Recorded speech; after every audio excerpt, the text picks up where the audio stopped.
Looking at last season, and excuse me, I was playing about 240 as a guard, and the reason I decided to lose it, throughout the whole playoffs, I was having back problems.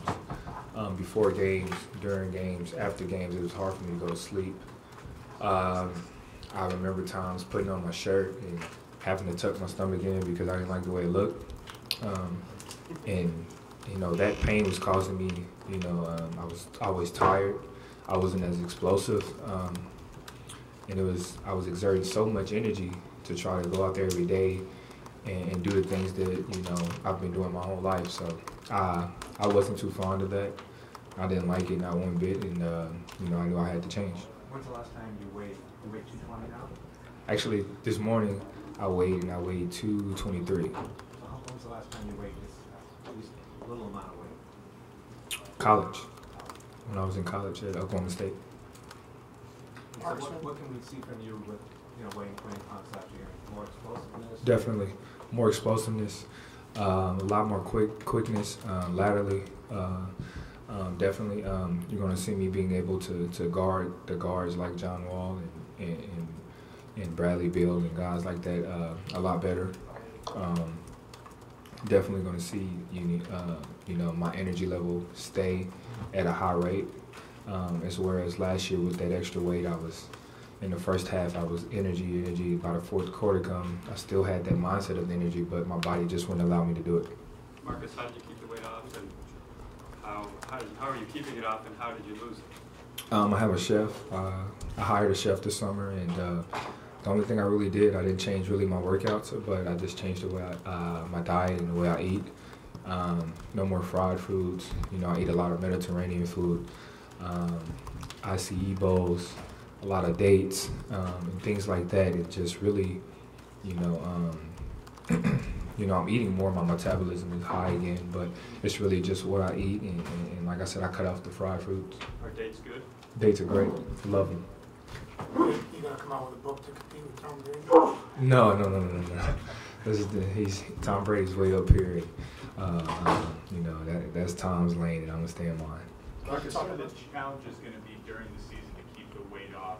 Changing routine, games, nights, things like that. What are some of those challenges going to be like? Those challenges are, coming in late at night and things aren't really open for you. So, the only things that are really open are the fast food restaurants.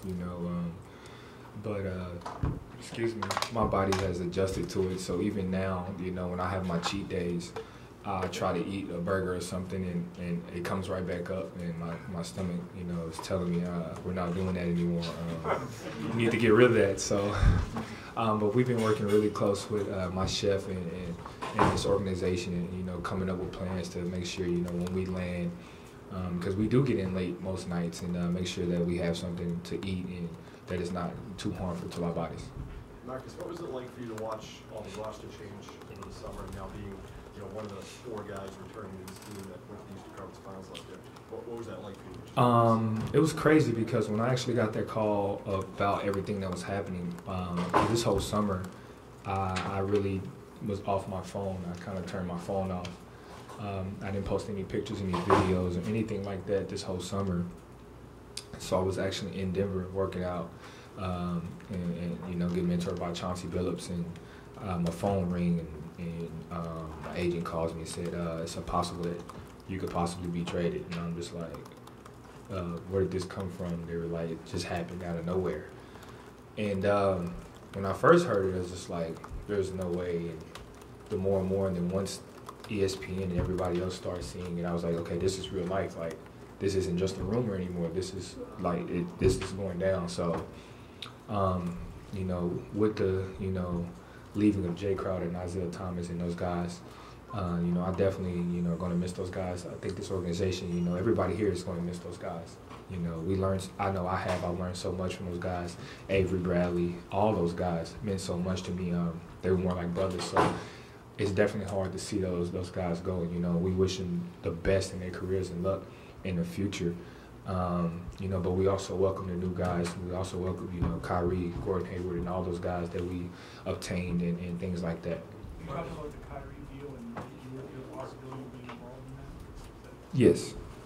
Just, you guys conference finals last year. You won 53 games, and 4 starters are gone. There's only 4 guys left. That's kind of weird, isn't it? For a team to rebuild that dramatically after having that kind of success. It is. It is weird. I think it was a surprise to everyone.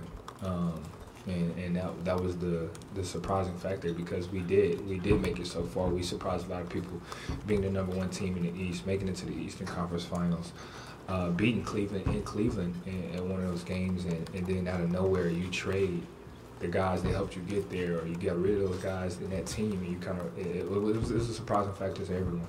You guys have had a lot of success, in part because of just the synergy, the chemistry that you guys play with.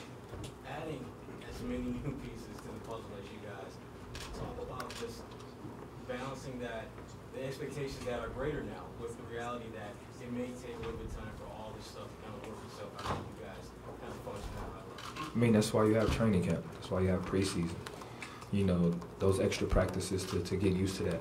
I mean, you know, we bring on an all-star guard in Kyrie, who's been to the championship, who's been to the finals plenty of time, who's won a ring, who knows what it takes.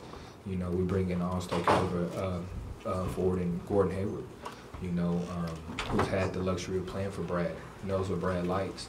And, you know, these are all guys who are very, you know, team-oriented guys, and you know, we all have one thing in common, and that's to win a championship. And you know, I think once you have guys that are on the same page, it's not hard to build that chemistry. Marcus, do you want to start? Do you plan to start? Do you want to start? I mean, everybody wants to start. I think growing up, every athlete that plays a sport, you know, would love to hear his name being called in that, you know, that starting lineup. But like I said, we all have one common goal, and that's to win a championship. So, you know, whether I start or not is out of my control, and I can only control what I can control. But whatever this team and Coach Stevens and these coaching staffs want me to take on a role, whatever role that is, I'm open to do it. Marcus, with Jay and Avery Bradley both gone now, do you see that more as your responsibility to, I mean, we always define you as a defender, but more responsibility this year with those 2 guys gone now? I definitely think so. You know, like I said, with that weight, you know, it all became for Avery to take on those guards on that perimeter, you know. You know, I was an undersized 4-man, pretty much.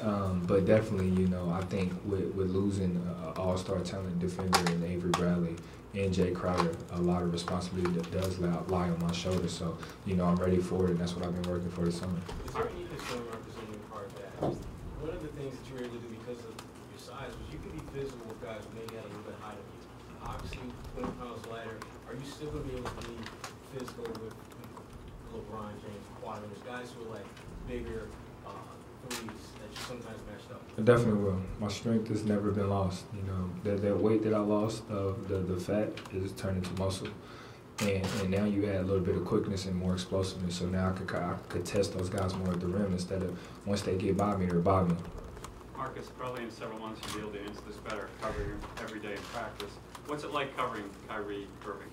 Oh man, I can tell you right now.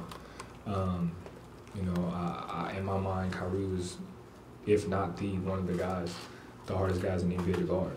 You know, and but what better way to help me become a better defender to guard this dude every day in practice? You know, he's crafty. He makes you pay each way. He can score from the outside. He can get in and finish amongst the trees, but he always keeps you guessing. And he never stops moving. You know, the dude. His ball handling skills are through the roof, and he makes you work. Final couple of questions for Marcus. Marcus, you talk about the level of excitement.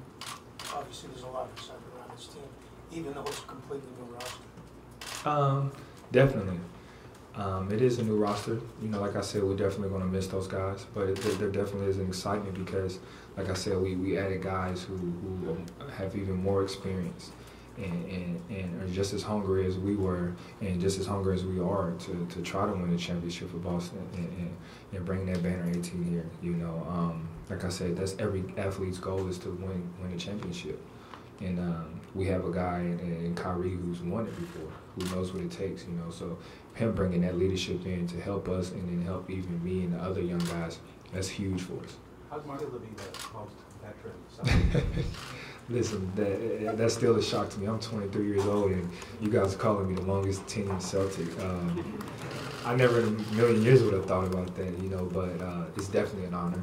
It's definitely an honor. You know, and it's a big responsibility. You know, I take that head on first, full, and I'm ready to get to work and I'm ready to get started. And I know I can speak for everybody on this team. We're ready to go to work. Last question for Marcus. In terms of the culture of the locker room, it was Isaiah, it was Jay, it was Zane, it was Dirk.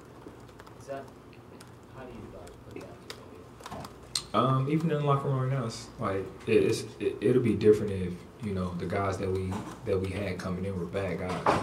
They're not bad guys, you know. You know, like I said, you know, Gordon, he barely talks, you know. But like I said, these guys have the same common denominator that we have. We want to win a championship, you know, and everybody's putting their egos out the window to try to do that. So, you know, we don't, even though we lost, you know, that core group of guys, the culture and the atmosphere in the locker room hasn't changed. Thank you, Marcus. Thank you, guys.